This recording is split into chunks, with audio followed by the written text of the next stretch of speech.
Hello and welcome to Nick Snack for Neologisms, episode 23, where we define and discuss the most amazing words in the English language. Last episode we covered edify, morose, contentious, and quagmire, and in this episode we're covering contumacious, florid, vitiate, and usury. Ooh, those are some pretty advanced words, you guys. Contumacious, florid, vitiate, and usury. All right, let's get on with our first word, which is contumacious. It's phonetic. It's C-O-N-T-U-M-A-C-I-O-U-S. Contumacious. C-O-N-T-U-M-A-C-I-O-U-S. Contumacious.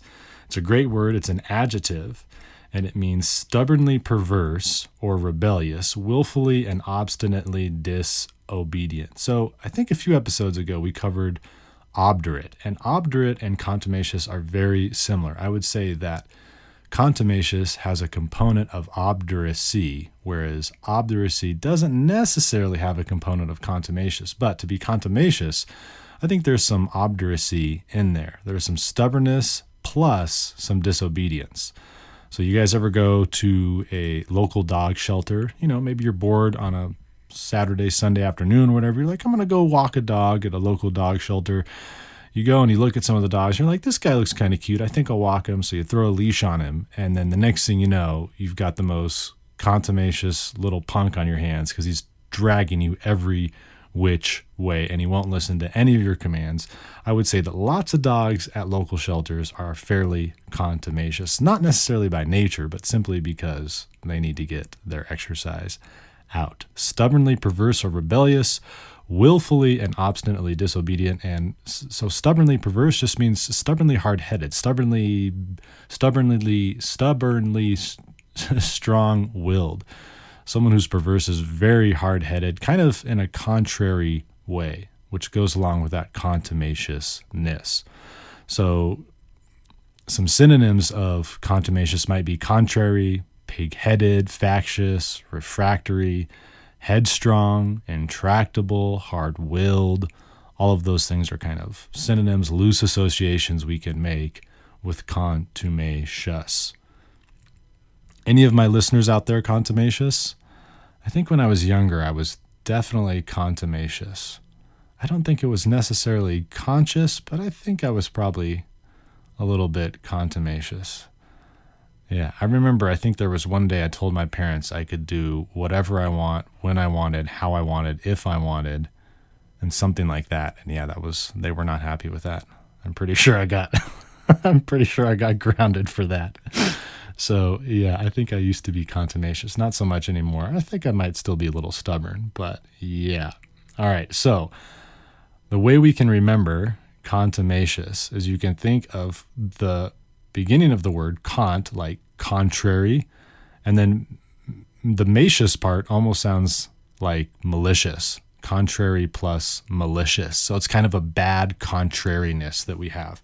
And hopefully that'll cue you in to remember, oh, right, it means stubbornly disobedient or something along those lines. So contrary plus malicious. Contumacious, contrary, macious is the way we're going to try to remember it. Because the contumacious student refused to obey the principal's instructions, he was suspended from school. Those who openly express contumacity should be edified according to our religious principles. And that's the noun, contumacity. It's kind of a fun word to say, contumacity. Those who openly express contumacity should be edified according to our religious principles. The cardinal declared the man contumacious, and he was excommunicated from the church. Rebecca is not only contentious, but contumacious as well, and I can't stand supervising her. Because my daughter refused to change her contumacious attitude about doing her schoolwork, she lost her cell phone privileges. That's what you get, daughter, for being contumacious. Yeah, I think contumacity goes along with sort of the middle school years. I think a lot of my listeners out there were probably contumacious during those middle school years, especially 7th grade, right? Oh, yeah. Now that I think back, I think there's some teachers out there that did not like me. Should any of those teachers be listening, which I'm sure is probably not happening, I'm very, very sorry. All right, let's move on to our next word, which is florid. It's an adjective. It's spelled Florid. Florid. Florid. So it has two definitions. The first definition is reddish, ruddy, and rosy. So just kind of a red nature, like a rose, right? A florid complexion. And you can see how this first definition leads us into our second definition, which is flowery or excessively ornate or showy. So if something's ornate, it's just overly decorated, I guess you could say. Or I think of something that's ornate has brilliant colors and is very flashy. So if something's excessively ornate, it's a little over the top. It's showy, right? Florid architecture, florid writing, something along those lines. So flamboyant, flashy, beautiful, over the top, superfluous, pretentious, attention-seeking, brilliant, vibrant, show-off. Those are all perhaps loose associations we can make with the word florid. And usually, I guess when you see, well, you can see florid with either one of those definitions. I prefer the second definition because I think if it's a florid complexion, why not just say a red complexion? But you will see both of those definitions. So the way we can remember florid, there's two ways we can really remember it. So the first part just kind of sounds like flower, florid, plus rid, or almost sounds like red, flow red. So it sounds like a flower that's red in color. So I think that's a great way to remember it. Another way you could remember it is florid, almost sounds like Florida. And Florida is really pretty, right? You've got sunsets, beaches, lots of redness and tropicalness in Florida. So maybe that's a way you'll remember florid stands for red or for showy or excessively ornate or something like that. The police officer was floored after being held up by a 6-year-old boy with a water pistol. So that's kind of like saying the police officer was blushing while he was being held up by the 6-year-old. Florid. Some might consider President Trump's residence florid with its golden walls and chairs. The king's attire was rather florid. He was wearing a magenta silk scarf manufactured from Arabian artisans, a crown fastened by gold and diamond lacework, and a fashionable cloak made of cotton harvested from Cairo. Yes, that would be a rather florid attire the king was wearing. Do not be persuaded by his florid display of wealth. He knows nothing about the stock market. Her own account of her escape is, as usual, so florid that it provokes the question whether she was really in any danger. Ooh, I like that one. That's a good use of the word florid. Her own account of her escape is, as usual, so florid that it provokes the question whether she was really in any danger. So there, florid is kind of synonymous with embellishment. You ever hear someone that tells you a story and you're like, I'm pretty sure they're embellishing, they're making up details. So florid, that was a very loose way of using the word florid, but I liked it. It was nice. Florid, excessively ornate, showy. So that's probably the simplest way to remember. It's just showy. Sometimes it's just too showy. Some of those cars out there are a little too florid for my taste. They've got too many bells and whistles. They're like supreme luxury cars. They're overly florid, I would say. All right, let's move on to our next word, which is vitiate. It's spelled Vitiate. It's a verb. Vitiate. Vitiate. Vitiate. It's got a bunch of definitions, but when I go through them, you guys will see they're very similar. To impair the quality of something, to make faulty, to spoil, is to vitiate it. To impair or weaken the effectiveness of something is also to vitiate it.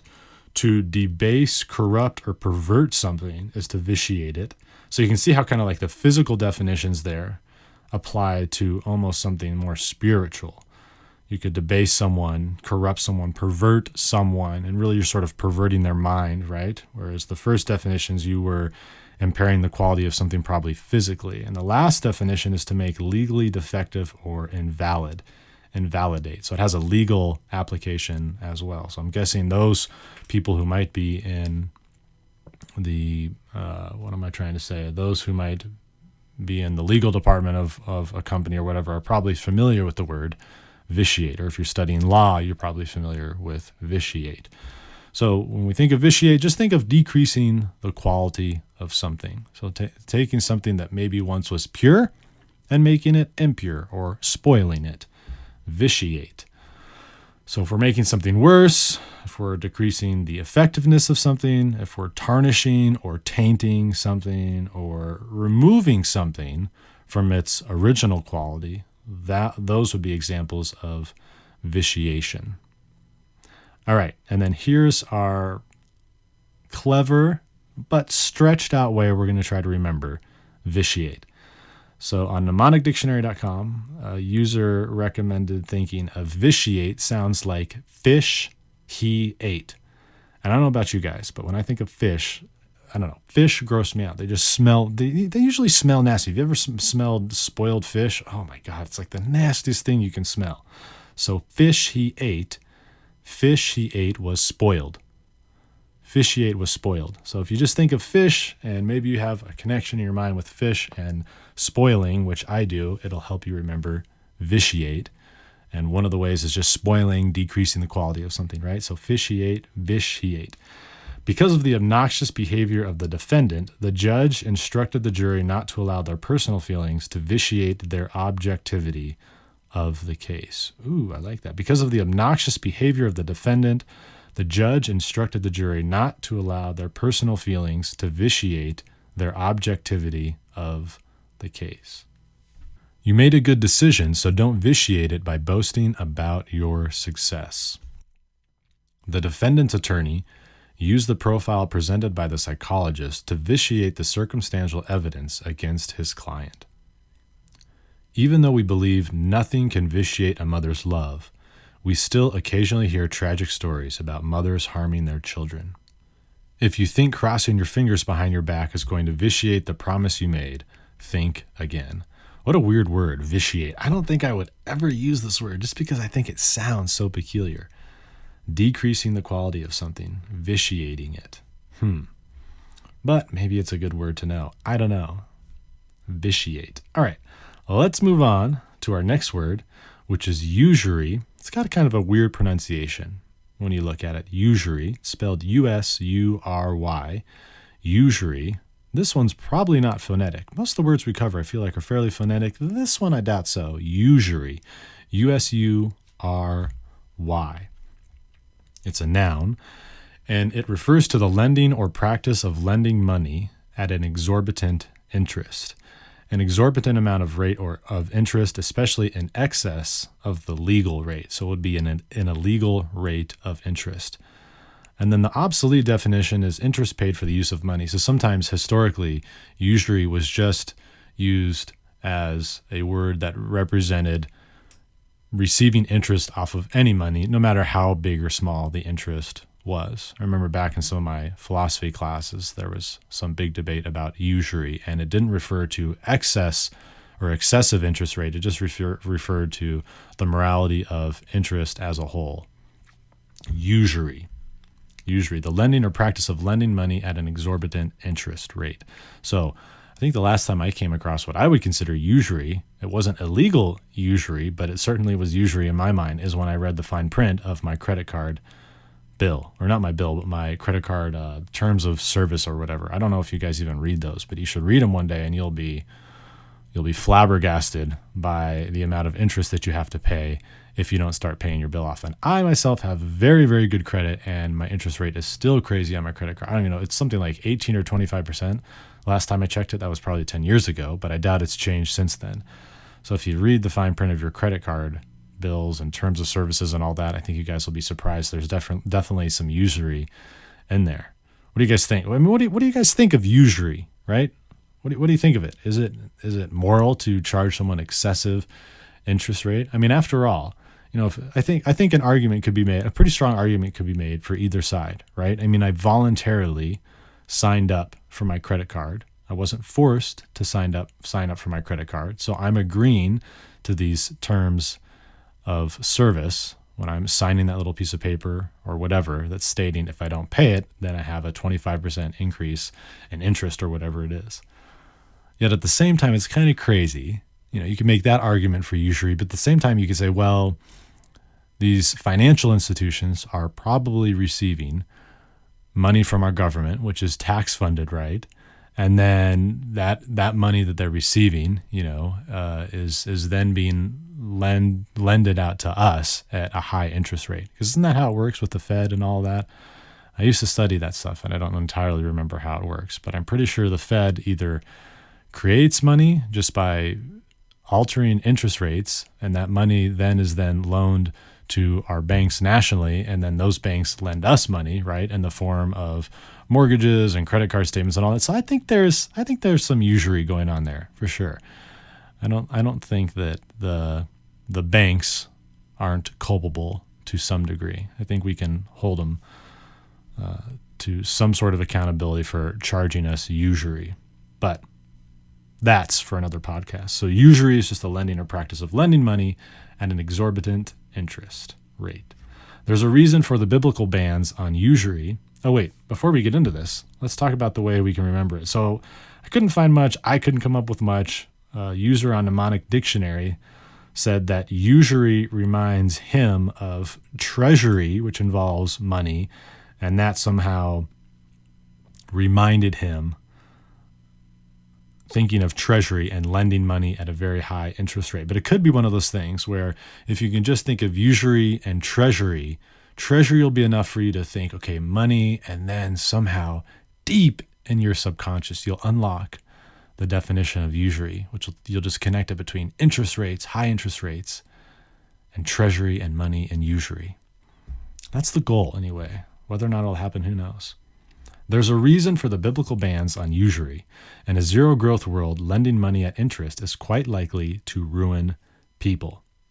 When borrowing money, check the interest rate for usury because you do not want to pay an extreme rate of interest. The dishonest lender's usury caused hundreds of people to lose their homes when they failed to meet the high interest payments. People with poor credit often have no choice but to accept the usury offered by high interest rate lenders. Yeah, I'm kind of thinking, when was it? I think when I bought my house many years ago when the market was very, very low. I got my house for a super cheap rate. I think I had the option of what do they call it? A steady rate of interest. There's a different word. Oh, fixed rate is what it was called versus variable rate. And I definitely went with the fixed rate because I think there was people who had gone with the variable rates of interest, which fluctuate according to the market. And they're just kind of whimsical. They just go up and down based on whatever the market's doing. I think whatever the Fed is doing with the interest rates. And I'm like, yeah, I don't really want my monthly payment to reflect what some financial god in the Federal Reserve is deciding to do with the market. It just sounds a little too whimsical to me. I don't know about you guys, but that sounds a little too scary. Laws have been enacted to prevent corrupt moneylenders from offering loans at a rate of interest that constitutes usury.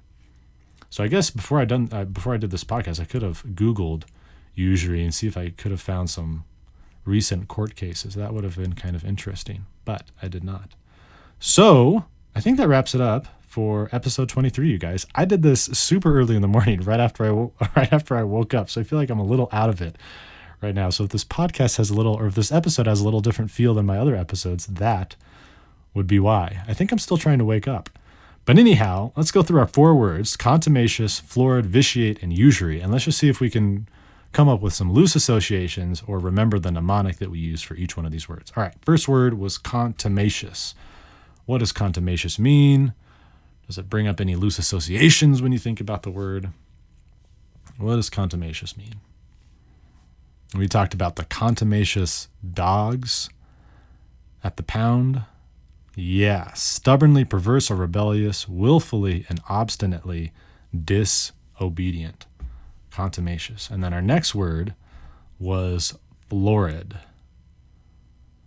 And I think I talked about some cars being overly florid for my taste, or a king's florid attire. Yes, it can mean red, ruddy, rosy, or the better definition is something that's just really showy. Florid. And then the next word was vitiate. Vitiate. What was our mnemonic for that? Vitiate. We said fish he ate, and then fish, we're supposed to make a connection with spoiling. So if we're spoiling something, we're decreasing the quality of it, vitiating it. We're removing it from its pure state and making it impure if we vitiate it. And then our last word was usury. This is the funny looking word, Usury, usury. Now, what does usury mean? Nice. It means lending money at an excessive interest rate. Usury. Sweet. So that wraps it up for Nick Snack for Neologisms, episode 23. I hope you enjoyed the episode. If you haven't already, please leave me a review on iTunes. It lets me know how I'm doing, and I think it also helps others find my podcast as well. And if you'd like to make a donation, just Google Nick Snack for Neologisms. You can find my website, and then from there you can click on the little gray donate button, and it will bring you to a link in PayPal where you can submit your donation. And thanks again for listening, and we will see you on episode 24. Bye-bye.